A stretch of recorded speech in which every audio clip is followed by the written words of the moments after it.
Lieutenant Sarah Chun adjusted her grip on the M4 carbine and steadied her breathing as the Pacific wind whipped across the USS Abraham Lincoln's flight deck. The morning sun cast long shadows between the parked F/A-18 Super Hornets, creating a maze of light and darkness that would challenge even experienced marksmen. But Sarah had been preparing for this moment longer than anyone realized.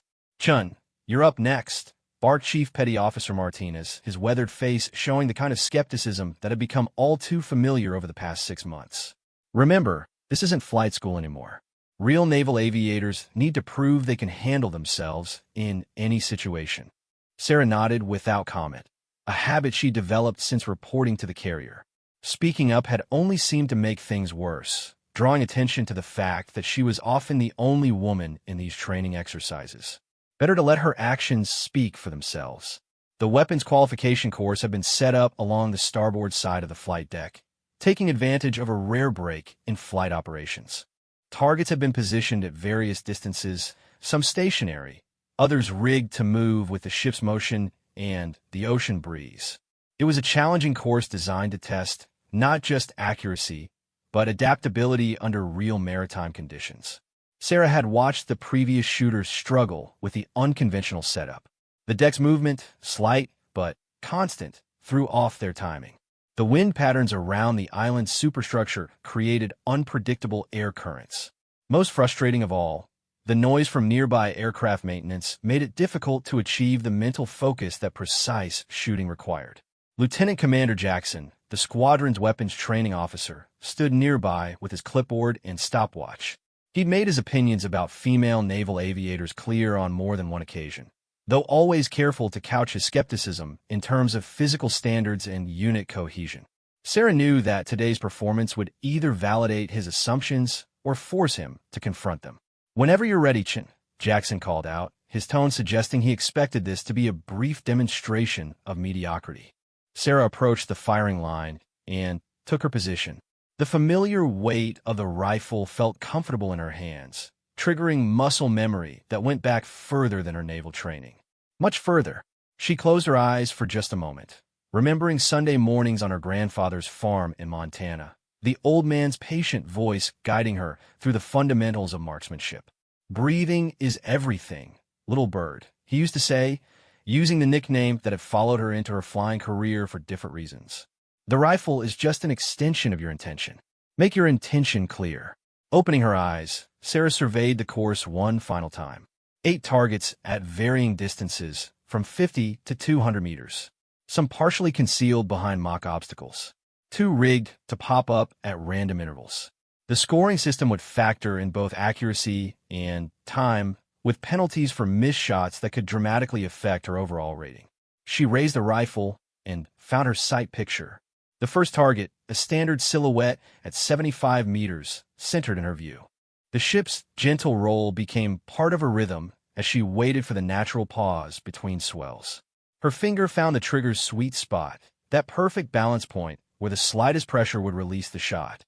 The first round cracked across the flight deck, and even before the target spotters could confirm the hit, Sarah was already transitioning to the second target. Center mass, clean shot. She could feel the rhythm building, the same flow state that made her such an effective pilot, translating seamlessly to this different kind of precision. By the 4th target, she noticed the background conversations had stopped. By the 6th, a small crowd of off-duty personnel had gathered to watch. The moving targets that had frustrated earlier shooters seemed to telegraph their patterns to her, predictable as the ocean swells beneath the carrier's hull. The final shot rang out, and silence settled over the flight deck except for the constant background noise of ship operations. Sarah lowered her weapon and waited for the target assessment, though she already knew what they would find. 8 shots, 8 hits, all within the high-scoring zones. Chief Martinez walked back from the target line with an expression Sarah had never seen before. 8 for 8, he announced, his voice carrying a note of surprise he couldn't quite hide. Average score 96.7. Lieutenant Commander Jackson approached with his clipboard, studying the numbers as if they might change under closer examination. "That's the highest score we've recorded this qualification cycle," he said slowly. "Did you have marksmanship training before the Navy, Chun?" It was a simple question, but Sarah felt the weight of 6 months' worth of assumptions and dismissals behind it. She could have mentioned the Montana State Championship medal hidden in her footlocker, earned when she was 17 years old. She could have talked about the countless hours spent on her grandfather's range, learning not just to shoot, but to understand the deeper principles that made consistent accuracy possible. Instead, she simply said, "Some, sir. My grandfather taught me the basics." Jackson nodded, making notes on his clipboard. "Well, whatever he taught you seems to have stuck. Good work today." As the crowd began to disperse and the next shooter took position, Sarah felt a quiet satisfaction that went beyond the scores. For the first time since reporting to the squadron, she sensed a subtle shift in how her fellow aviators looked at her. Not acceptance, not yet, but at least the beginning of respect. What she couldn't have known was that Admiral Richardson had been watching from the island's bridge wing, binoculars in hand, observing the training exercise as part of his unannounced inspection of the carrier's readiness. The Admiral had a reputation for noticing details that others missed, and something about the young lieutenant's performance had caught his attention. Later that afternoon, as Sarah completed her post-flight paperwork in the ready room, she overheard two senior pilots discussing the morning's qualification scores. "Did you see Chin's shooting today?" one of them asked. 96.7 average. "That's better than most of the Marines I know." "Beginner's luck," the other replied, though without his usual conviction. "Let's see if she can do it again when it counts." Sarah kept her eyes on her paperwork, but she was smiling inside. Let them think it was luck. She knew something they didn't understand yet. That precision, whether in the cockpit or on the firing line, came from the same fundamental principles: discipline, focus, and the patience to wait for the perfect moment. That evening, alone in her bunk, she pulled out the small wooden box she kept hidden beneath her regulation items. Inside, wrapped carefully in tissue paper, was the Montana State Civilian Marksmanship Championship medal from 5 years ago. The gold finish had tarnished slightly, but the engraving was still clear: Sarah Chun, Junior Division Champion. Perfect score.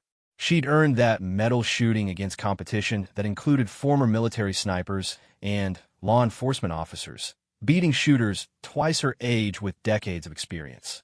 But here in the Navy, she'd chosen to keep that achievement private, wanted to earn her place based on her performance as a naval aviator, not on past accomplishments. Looking at the medal now, she wondered if she'd made the right choice. The constant battle to prove herself was exhausting, and she knew that revealing her background might have made things easier. But easier wasn't the same as better, and Sarah had learned long ago that the victories that meant the most were the ones you had to fight for.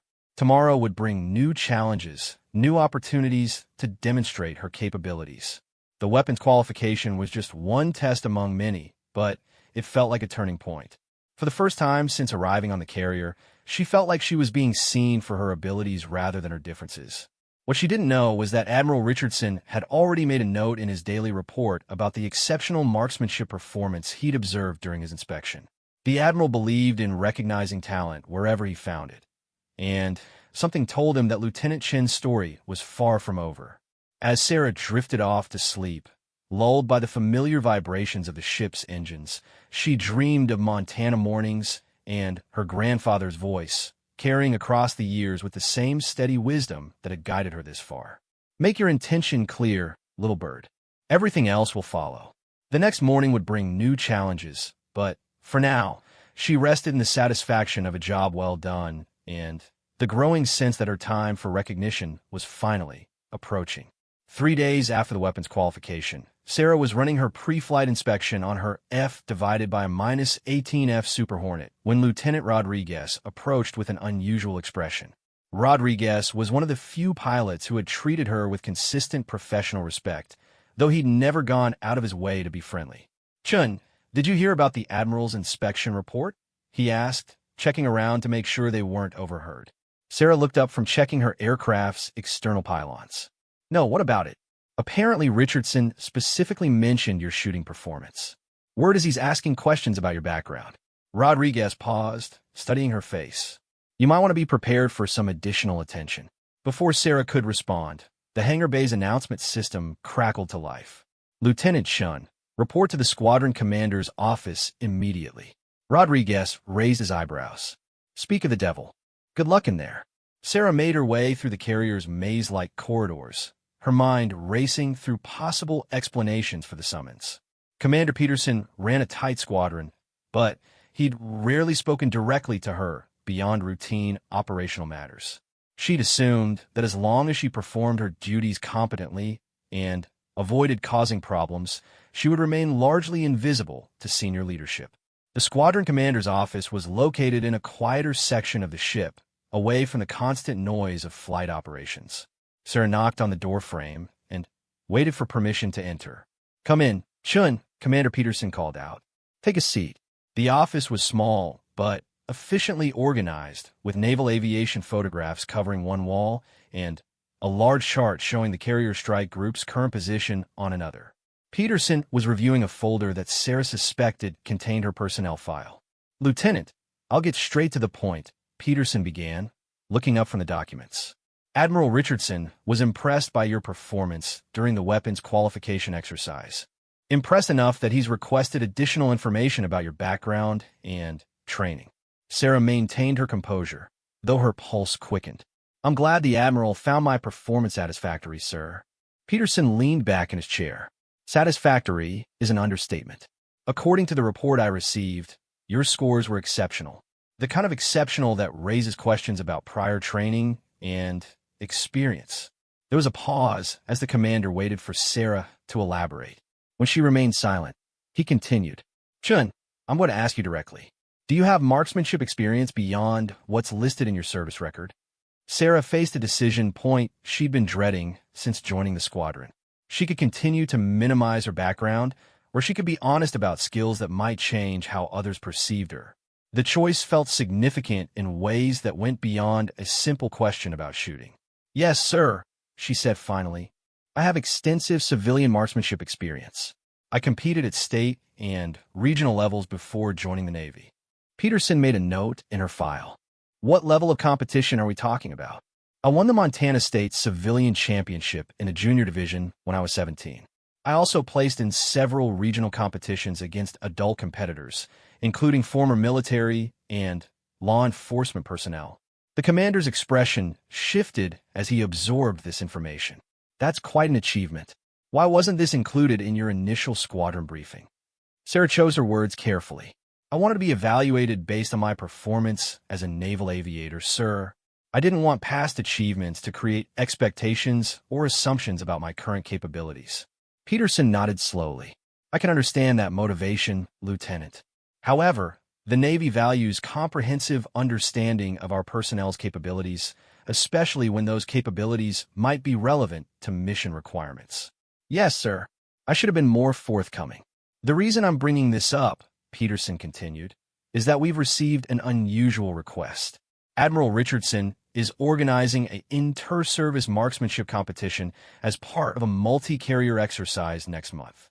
Each ship is being asked to provide their top shooters to compete against Marines, Army units, and Air Force personnel." Sarah felt her interest peak despite her attempts to remain professionally neutral. Competitive shooting had been a passion before her naval career, and the thought of testing her skills against elite military marksmen was genuinely exciting. "Based on your recent performance and your newly revealed background, you're being considered as one of our representatives," Peterson said. "However, this would involve additional training time and responsibilities beyond your normal flight schedule." "I'd be honored to represent the squadron, sir," Sarah replied without hesitation. Peterson smiled for the first time during their conversation. "I hope you'd say that. But there's another aspect to this situation. Admiral Richardson has also requested that you participate in advanced marksmanship training with our Marine detachment. Apparently, he believes your skills could benefit from professional military instruction, even given your civilian background." The irony wasn't lost on Sarah. She'd been hiding her expertise to avoid special treatment, only to have it discovered and result in exactly the kind of additional attention she tried to avoid. But there was something appealing about the challenge of learning military shooting techniques that might differ from her civilian training. "When would this training begin, sir?" she asked. "Next week. Gunnery Sergeant Williams will be your primary instructor. Fair warning, Williams has a reputation for being particularly demanding, and he's not known for adjusting his standards based on rank or background." Sarah almost smiled at that. Demanding instructors were nothing new to her, and she'd learned long ago that the toughest teachers often provided the most valuable lessons. Understood, sir. I'll be ready. One more thing, Chun, Peterson said as she prepared to leave. This competition will have significant visibility. Officers from multiple services will be watching, including some who will influence future assignments and opportunities. Performance matters, but so does representing your ship and squadron with distinction. I won't disappoint you, sir. As Sarah made her way back to the flight deck, she processed the rapid changes in her situation. After months of quietly going about her duties, trying to avoid attention while proving her competence, she was suddenly facing exactly the kind of high-visibility challenge she'd been both hoping for and dreading. That afternoon, she reported to the ship's small arms training facility to meet Gunnery Sergeant Williams. The Marine was exactly what she'd expected, compact, intense, with the kind of bearing that suggested he'd forgotten more about weapons than most people would ever learn. "So you're the pilot everyone's talking about," Williams said without preamble. "I hear you can shoot pretty well for a Navy type." "I'm here to learn, Gunny," Sarah replied, using the informal title that Marines preferred. Williams studied her with experienced eyes. "We'll see. What I hear from the Admiral is that you've got natural ability, but no real military training. That means you probably have bad habits that need fixing before you can compete at the level he's expecting." Sarah bit back her first response. Williams didn't know about her extensive training with her grandfather, who had been a Marine sniper in Vietnam before becoming a civilian competitor. But explaining that would sound like making excuses, and she'd learned that with instructors like Williams, it was better to let performance do the talking. "Let's start with basics," Williams continued, leading her to a shooting position. "Show me your natural stance and grip." What followed was the most intensive marksmanship session Sarah had experienced since her competitive days. Williams observed every detail of her technique, from her breathing pattern to the way she tracked moving targets. He said little during the actual shooting, but his occasional nod suggested he was finding fewer problems than he'd expected.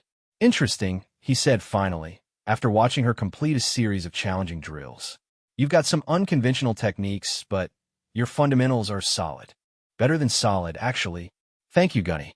"That wasn't a compliment, just an observation," Williams replied with a hint of a smile. "What it means is that we can focus on military-specific skills rather than rebuilding your foundation." "That's good, because we don't have much time." Over the next hour, Williams introduced her to shooting scenarios she'd never encountered in civilian competition. Urban environment simulations, low-light conditions, shooting while wearing full flight gear, and, most challenging of all, engaging multiple targets under time pressure while factoring in potential collateral damage considerations.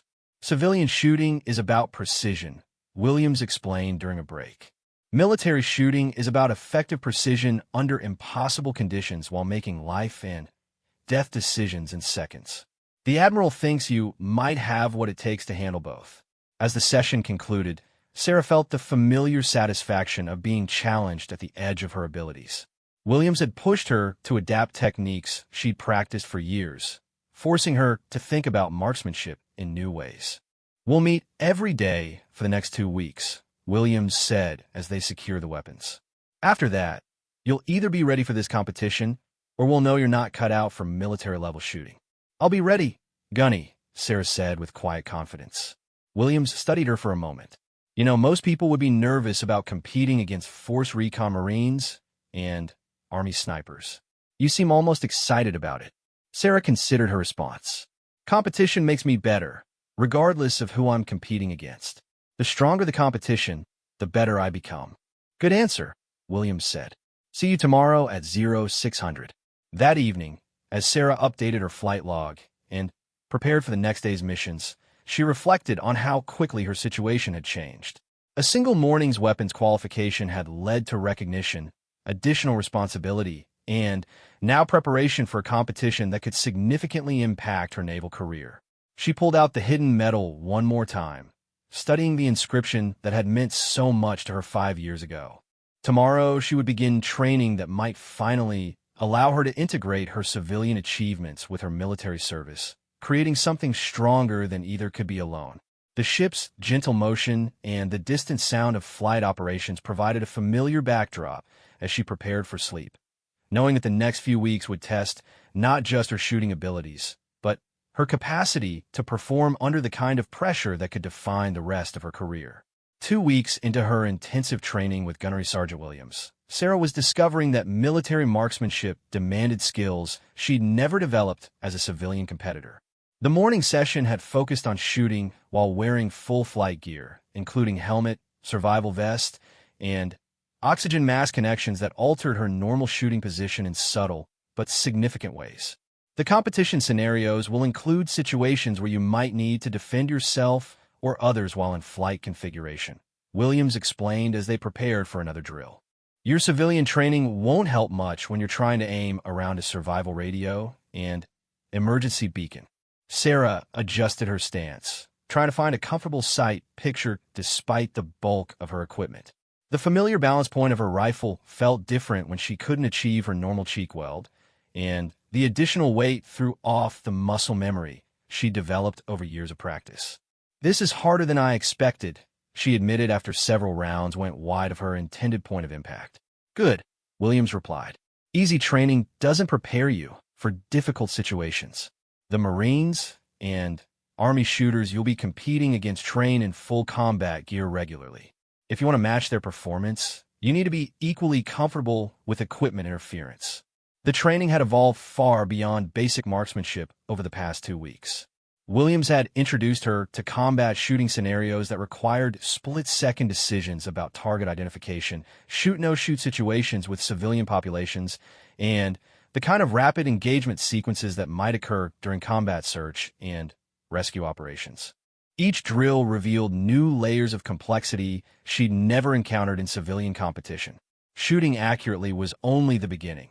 Military marksmanship required tactical thinking, situational awareness, and the ability to make ethical decisions under extreme pressure. "Let's try something different today," Williams said, leading her to a section of a training area she hadn't used before. "Admiral Richardson specifically requested that we test your abilities under psychological pressure." The setup looked deceptively simple. A single target at 100 meters, well within Sarah's comfort zone for accuracy. But Williams had added elements designed to increase stress and distraction. Speakers played recordings of combat noise, including explosions and radio chatter. Strobe lights simulated the disorientation of emergency lighting conditions. "Your job is to place 5 rounds in the center ring while all this chaos is happening around you," Williams explained. "But here's the catch. I'm going to be giving you continuously updated intelligence about a simulated hostage situation. You need to process that information and decide whether to take each shot or hold fire based on changing conditions." Sarah had never experienced anything like this training scenario. As soon as she took her shooting position, Williams began reading from a script that painted a complex tactical picture. Friendly forces were advancing on a building. Civilians were present, but their exact locations were uncertain. Enemy shooters were using human shields. "Shot 1, Williams called out. "Intelligence update. Civilian vehicle approaching the target area from the northeast. Possible non-combatants." Sarah had to factor this information into her decision while maintaining her sight picture and managing the sensory overload from the noise and lights. She took the shot, placing it accurately in the target center, then waited for the next update. "Shot 2. Intelligence update. Friendly forces report enemy sniper on the roof using civilian as shield. Engage or hold." The scenario continued through all 5 rounds, each one requiring Sarah to balance accuracy with tactical judgment. By the end, she was mentally exhausted despite the relatively simple shooting requirements. "How do you think you did?" Williams asked as they secured the weapons. "The shooting was fine," Sarah replied, "but processing all that information while trying to aim was incredibly difficult. I'm not sure I made the right tactical decisions." Williams reviewed the scenario notes. "Your shooting was perfect. 5 rounds, 5 hits, all in the center ring. Your tactical decisions were also sound. You held fire when civilian safety was unclear and engaged when the situation warranted it." Sarah felt a surge of satisfaction, but Williams wasn't finished. "However," he continued, You took too long to process each intelligence update. In a real situation, that hesitation could be fatal for both you and the people you're trying to protect. It was a sobering reminder that exceptional shooting ability was just one component of military effectiveness. Sarah realized that her civilian training, focused entirely on precision and consistency, had left gaps in her preparation for the kind of decision-making that military personnel faced regularly. "We'll work on decision speed over the next few days," Williams said. "But first, I think it's time you understood what you're really training for." Williams led her to a conference room where several other senior NCOs were waiting with Admiral Richardson himself. Sarah felt a moment of surprise. She hadn't expected to brief the Admiral directly on her training progress. "Lieutenant Chun," Admiral Richardson said as she entered. "Sergeant Williams tells me your training is proceeding well." "Yes, sir." Gunnery Sergeant Williams has been an excellent instructor. "Good. I wanted to speak with you personally because this competition has implications beyond what you might have been told initially." The Admiral gestured for her to take a seat at the conference table. "The inter-service competition is real, and your participation will represent this ship and squadron. But it's also serving as an evaluation for a special program that few people know about." Sarah felt her attention sharpen. Special programs in the military often led to opportunities that could define entire careers. "We're developing integrated training protocols that combine aviation skills with ground combat capabilities," Richardson continued. "The goal is to create naval aviators who can function effectively in multiple environments, particularly for special operations support and combat search and rescue missions." The Admiral paused to let this information sink in. "Your combination of exceptional flying ability and demonstrated marksmanship skills makes you a candidate for this program. The competition will help us evaluate whether you have the complete skill set we're looking for." Sarah realized that her decision to keep her shooting background private had actually worked in her favor. Instead of being selected based on past achievements, she was being evaluated for future potential based on current performance. "What would this program involve, sir?" she asked. "Advanced training in multiple specialties, including close-quarters combat, advanced marksmanship, survival techniques, and specialized aircraft systems. Graduates would be qualified for missions that currently require separate aviation and ground combat teams." Chief Williams spoke up. "The competition you're preparing for includes representatives from units that are already operating in these integrated roles. Your performance against them will indicate whether Navy personnel can match their capabilities." The implications were significant. Success could lead to training opportunities and assignments that few naval aviators ever experienced. Failure would mean returning to conventional squadron duties with the knowledge that she'd been found inadequate for advanced roles. "I want to be clear about something, Lieutenant," Admiral Richardson said. "This isn't just about shooting accuracy. We'll be evaluating your ability to adapt, to make decisions under pressure, and to perform consistently when the stakes are high. The fact that you've kept your civilian achievements private actually strengthens our confidence in your character." Sarah felt a complex mix of emotions. Relief that her decision to minimize her background had been vindicated, excitement about the potential opportunities, and anxiety about living up to expectations that seemed to grow more demanding each day. "One more thing," the Admiral continued. "We know about your Montana State Championship. We've known since your first day aboard this ship." Sarah's composure faltered slightly. "Sir, background investigations for clearances include more detail than most people realize.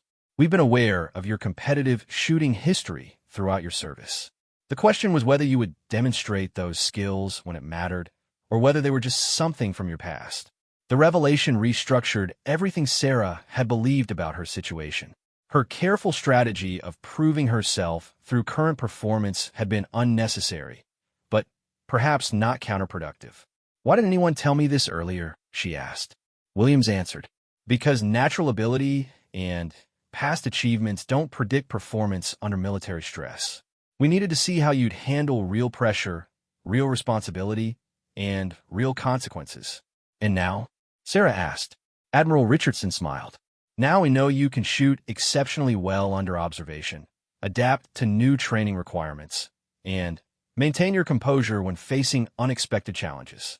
The competition will tell us whether those qualities translate to performance against the best military marksmen in the armed forces. As the briefing concluded, Sarah's understanding of her situation had changed completely. The competition she'd been preparing for wasn't just about representing her squadron. It was an audition for opportunities she'd never imagined possible. That evening, she sat in her bunk looking at the championship medal that had seemed so important just weeks earlier. Now it felt like a relic from a different phase of her life, significant not for what it represented about her past, but for how it had prepared her for a future she was just beginning to understand. The next morning would bring the final week of preparation before the competition. Williams had promised that the last phase of training would be the most challenging yet, designed to simulate the pressure and complexity she would face when competing against the military's elite marksmen. For the first time since beginning this journey, Sarah felt ready not just to compete, but to excel. The combination of her civilian foundation, military training, and newfound understanding of what was at stake created a sense of purpose that went far beyond personal achievement. She was no longer just trying to prove herself worthy of acceptance. She was preparing to demonstrate that she belonged among the best warriors her country could produce.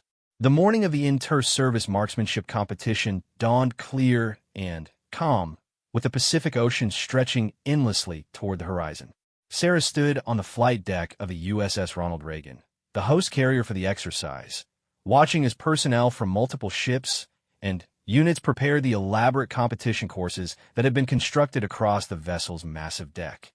24 competitors had been selected from across the participating forces. Marine Force reconnaissance snipers, Army Special Forces marksmen, Air Force combat controllers, and Navy representatives from 3 different carrier strike groups. Sarah was one of only 2 women in the competition, and the only naval aviator among participants who were primarily ground combat specialists. "Impressive setup," said Lieutenant Morrison, the other Navy pilot selected for the competition. Morrison had earned his spot based on performance as a former Navy SEAL before transitioning to aviation, and his presence provided some comfort that Sarah wasn't completely alone among the elite military shooters.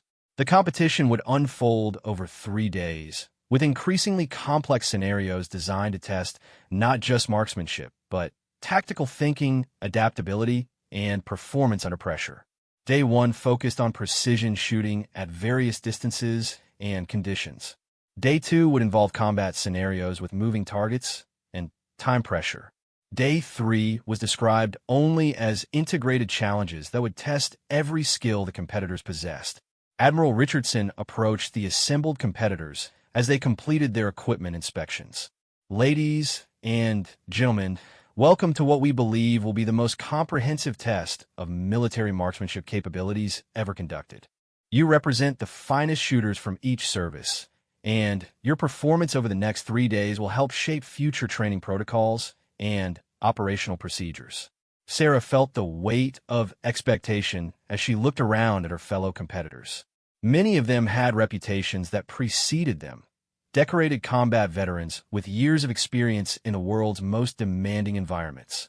Standing among them, she was acutely aware that her path to this moment had been different from everyone else's.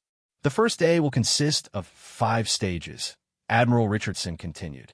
"Known distance precision shooting, unknown distance estimation, and engagement, moving target engagement, shooting in various weather conditions, and low light/no light scenarios. Scoring will be based on accuracy, time, and ammunition efficiency." Gunnery Sergeant Williams approached Sarah as the competitors dispersed to their assigned starting positions. "Remember what we've worked on," he said quietly. "Don't try to match anyone else's technique. Trust your training and shoot your own competition." The first stage was familiar territory, precision shooting at known distances from 100 to 800 meters. Sarah found herself assigned to start at the 400-meter line, surrounded by 3 Marines and 1 Army sniper who acknowledged her presence with professional nods, but little conversation. As she settled into her shooting position, Sarah felt the familiar calm that had served her well in civilian competition. The rifle felt natural in her hands, the sight picture clear and steady despite the ocean breeze. The first target appeared, and she settled into the rhythm that had carried her through countless competitions. Her first shot struck the center ring, followed quickly by 4 more rounds placed with mechanical precision. The electronic scoring system displayed her results almost immediately. 5 shots, 5 hits, average score 98.4 out of 100 possible points. Strong start, commented Staff Sergeant Rodriguez, one of the Marines sharing her firing line. That's the kind of consistency that wins competitions. Sarah nodded her thanks, while internally noting that Rodriguez's own shooting had been equally impressive. The level of skill represented in this competition was higher than anything she'd experienced, and she knew that maintaining her opening performance would require sustained excellence over increasingly difficult challenges. The unknown distance stage proved more challenging. Competitors were required to estimate range to targets placed at varying distances without the aid of range-finding equipment, then engage successfully within a limited time frame. Sarah's civilian hunting experience with her grandfather proved valuable here, as she'd learned to judge distance using natural reference points and environmental cues. Her estimates were accurate within 5% on 4 of 5 targets, resulting in successful hits at ranges from 250 to 650 meters. Several competitors struggled with this stage, particularly those whose experience had relied heavily on modern technological aids for range determination. Old-school skills, observed Lieutenant Colonel Hayes, an Air Force combat controller who had been watching the various competitors' techniques. Not many people learn field estimation anymore. Where did you pick that up? Hunting in Montana, Sarah replied honestly. My grandfather taught me to read terrain before I learned to use electronic rangefinders. Hayes nodded appreciatively. Rural upbringing pays dividends in situations like this. City-trained shooters often struggle when they can't rely on technology. The moving target stage introduced elements that Sarah had practiced extensively with Williams, but performing under competition pressure with elite shooters observing every detail added complexity she hadn't fully anticipated. Targets moved at varying speeds across the range, requiring shooters to lead appropriately while maintaining accuracy standards. Sarah's civilian competition experience included some moving target work, but nothing as challenging as the scenarios presented here. She forced herself to trust the techniques Williams had taught her, focusing on smooth tracking and consistent trigger control rather than trying to time perfect shots. Her performance was solid, if not spectacular. 7 hits out of 10 attempts, with all hits falling within acceptable scoring zones. Several competitors performed better, but she'd avoided the kind of major mistakes that could eliminate her from overall contention. The weather condition stage proved to be where her training aboard the carrier paid unexpected dividends. Competitors were required to engage targets while dealing with artificial wind, rain, and temperature variations designed to simulate different operational environments. Having spent months shooting in the variable conditions of ocean-based operations, Sarah found herself more comfortable with environmental compensation than many of her land-based competitors. The techniques she developed for dealing with ship motion and changing wind patterns translated effectively to the simulated weather challenges.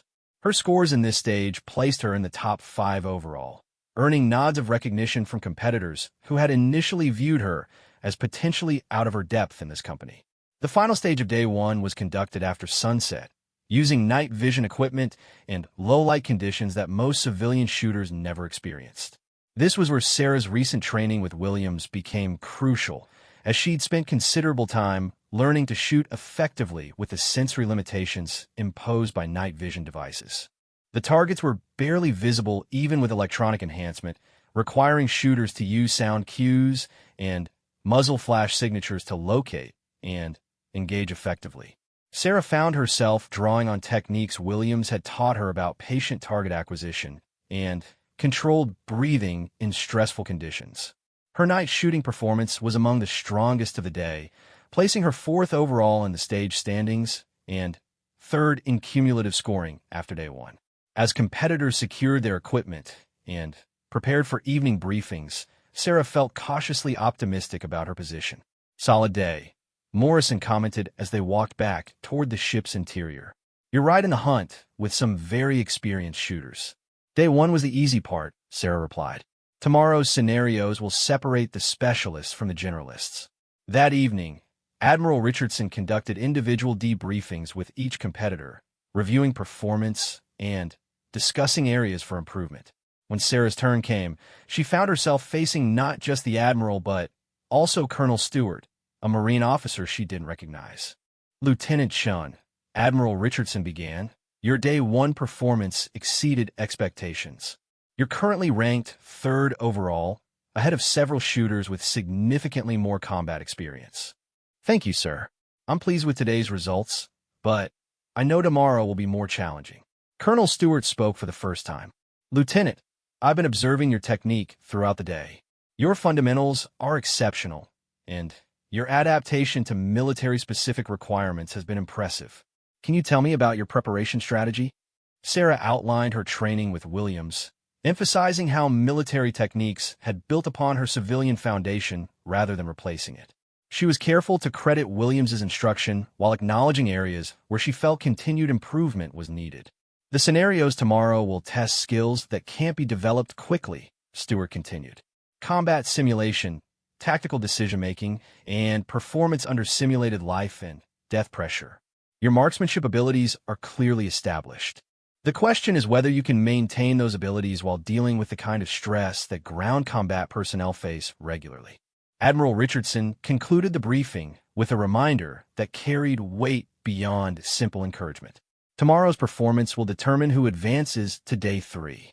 Only the top 12 shooters will be eligible for the final challenges. As Sarah made her way back to her temporary quarters, she reflected on how dramatically her situation had changed over the past month. From quietly trying to prove herself worthy of basic acceptance, she now found herself competing for recognition at the highest levels of military marksmanship. The medal in her footlocker seemed almost irrelevant now, a reminder of achievements that had prepared her for this moment but could no longer define her capabilities. Tomorrow would require her to demonstrate skills that went far beyond anything she'd learned in civilian competition, testing her capacity to perform as a military professional rather than simply an exceptional shooter. She spent the evening reviewing the techniques Williams had taught her, mentally rehearsing the decision-making processes that would be crucial in combat scenarios. The competition had moved beyond pure marksmanship into territory where her naval training and character would be tested as thoroughly as her ability to place rounds on target. Sleep came eventually, though Sarah's dreams were filled with complex scenarios requiring split-second decisions and the kind of moral courage that no amount of training could fully prepare her for. Tomorrow would reveal whether she possessed not just the skills, but the warrior spirit that distinguished true military professionals from highly trained civilians. Day 2 of the competition began before dawn with a briefing that sent a chill through even the most experienced competitors. The scenario-based challenges would simulate real combat situations, complete with time pressure, tactical decision-making, and the kind of moral complexity that define modern military operations. Today's exercises will test your ability to apply marksmanship skills in contexts where perfect accuracy means nothing if you make the wrong tactical decision, announced Colonel Stewart, who had apparently been brought in specifically to oversee these advanced scenarios. You will face situations where shooting first might save lives, and situations where shooting first might cost innocent lives. The difference between those situations may not be clear until after you've made your choice. Sarah found herself grouped with 5 other competitors for the first scenario, described as an urban rescue operation. They were equipped with full tactical gear and provided with a mission briefing that chilled her despite months of preparation. Hostile forces had taken control of a civilian area. Friendly personnel were trapped and needed extraction, but the exact location and status of both hostiles and civilians remained unclear. Each competitor would navigate the scenario individually, making decisions about when to engage, when to bypass threats, and how to complete the mission while minimizing collateral damage. The mock urban environment constructed on the carrier's deck was more elaborate than anything Sarah had imagined possible. Multi-story structures, narrow alleyways, and dozens of pop-up targets representing various combinations of threats and non-combatants created a maze that would challenge even experienced urban warfare specialists. Lieutenant Shun, you're first up, Colonel Stewart announced. Your mission is to reach the extraction point, neutralize confirmed hostiles, and avoid engaging non-combatants. You have 12 minutes to complete the course. Sarah entered the urban maze with her rifle at ready position, immediately implementing the movement techniques Williams had drilled into her during their final training sessions. The first intersection presented her with multiple potential paths, each with different risk profiles and sightlines. A target popped up to her left, armed figure in military uniform. Clear hostile, engaged, and neutralized with a center mass shot that dropped the target immediately. Sarah felt the familiar satisfaction of accurate shooting, but forced herself to maintain tactical focus rather than celebrating the hit. The next encounter proved more complex. Two figures appeared simultaneously around a corner, one armed, one apparently civilian. But the civilian was partially obscured, making positive identification difficult under time pressure. Sarah held fire for a crucial second, allowing her to confirm that the civilian was actually reaching for a weapon. She engaged both targets in rapid succession, placing accurate shots while moving to cover. The electronic scoring system confirmed successful hits, but more importantly, post-scenario analysis would later reveal that her target identification had been correct in a situation where several other competitors had made errors. The scenario continued through increasingly complex tactical problems. Hostage situations where the shooter had to avoid hitting protected persons while neutralizing threats. Multiple attacker scenarios requiring rapid target prioritization. Long-range shots through urban obstacles that demanded both precision and tactical patience. By the time Sarah reached the extraction point, she had engaged 7 targets, held fire on 3 non-combatants, and completed the course in just under 10 minutes. Her ammunition count showed efficient use of resources, no wasted shots or panic firing. Strong performance, Colonel Stewart commented as Sarah completed her debriefing. Your target identification was flawless, and your tactical movement showed good training absorption. How do you feel about the decisions you made? Confident about the target identification, Sarah replied honestly. Less certain about some of the tactical routes I chose. I may have taken unnecessary risks to save time. Interesting self-assessment. We'll see how that compares to your actual performance analysis. The second scenario pushed competitors beyond individual performance into team-based operations. Sarah found herself partnered with Staff Sergeant Rodriguez, the Marine who had complimented her shooting on day 1. Their mission involved providing overwatch support for a simulated rescue operation, requiring coordination between 2 shooters engaging different aspects of the same tactical problem. I'll take primary on the left sector, Rodriguez suggested as they studied the scenario layout. You cover the right sector and anything that develops in the center. Communication is critical. Call your shots and any movement you observe. Sarah appreciated Rodriguez's professional approach. Despite her strong individual performance, she was still the least experienced operator in the competition, and his willingness to treat her as an equal partner spoke to the respect she was beginning to earn. The scenario began with long-range observation, requiring the team to identify threats and civilians in a complex environment before any shooting began. Sarah's civilian hunting experience proved valuable again as she tracked movement patterns and identified individuals who didn't belong in the civilian population. 2 possible hostiles on the 3rd floor of the white building. She reported quietly into her radio. Armed but not yet presenting immediate threat to friendly forces. Confirmed, Rodriguez replied.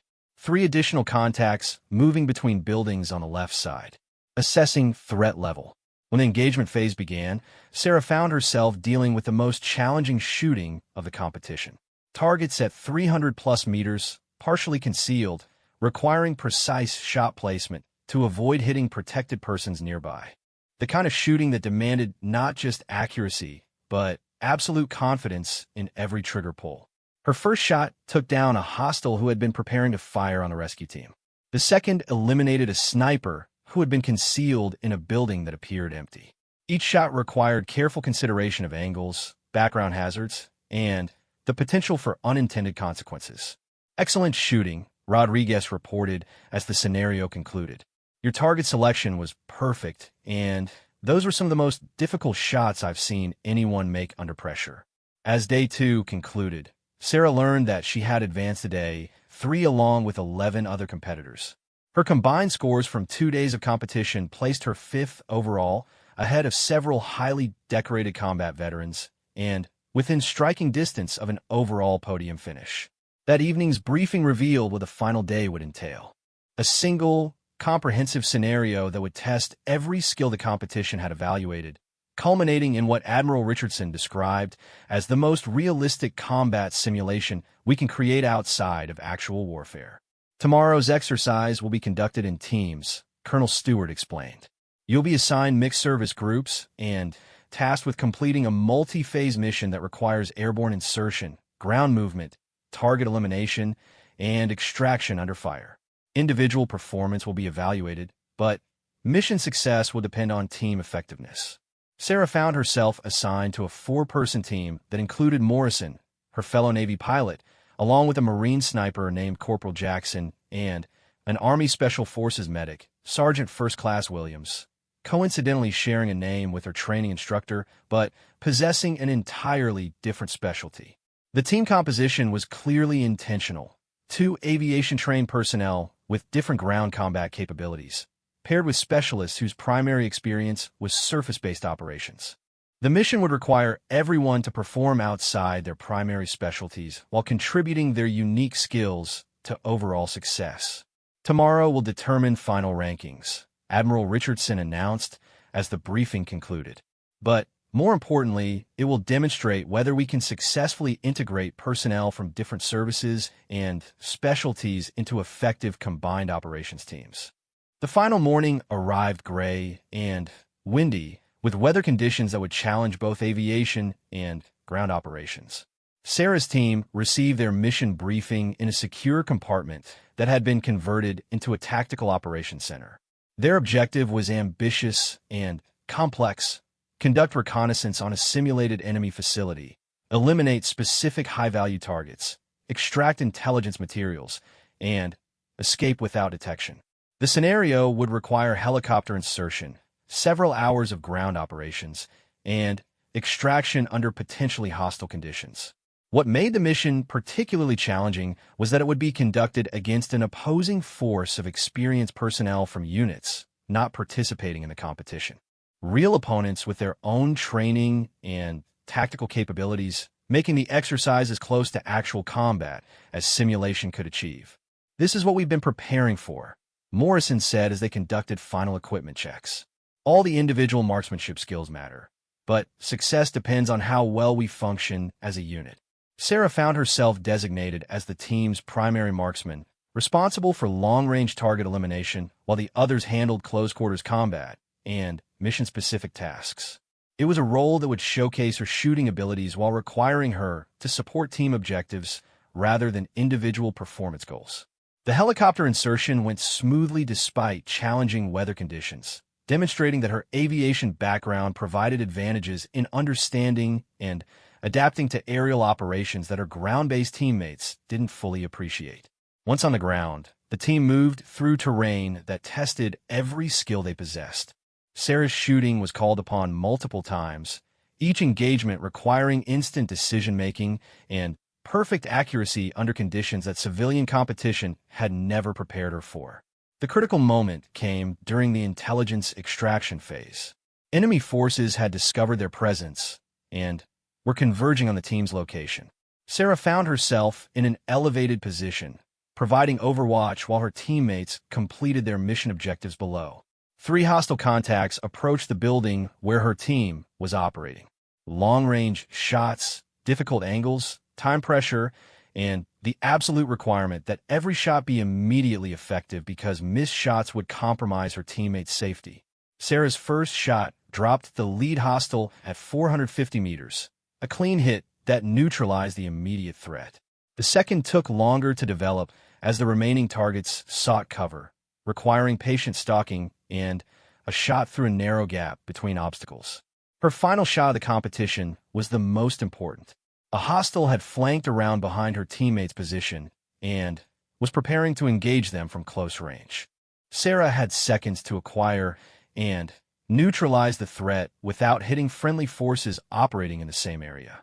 The shot required her to fire through a window opening, accounting for glass deflection, while ensuring the bullet's path would not endanger anyone beyond her intended target. It was the kind of shot that combined every skill she developed: precision marksmanship, tactical awareness, and split-second decision-making under ultimate pressure. The round found its mark, neutralizing the threat and allowing her team to complete their extraction successfully. As they reached the designated extraction point, Sarah realized she had participated in something far beyond a competition. She had proven herself capable of performing at the level required of elite military professionals. The final results were announced that evening in a ceremony attended by senior officers from all participating services. Sarah's team had achieved the highest mission success rating of the exercise, and her individual performance had earned her second place overall in the competition, the highest finish ever achieved by a naval aviator in inter-service marksmanship competition.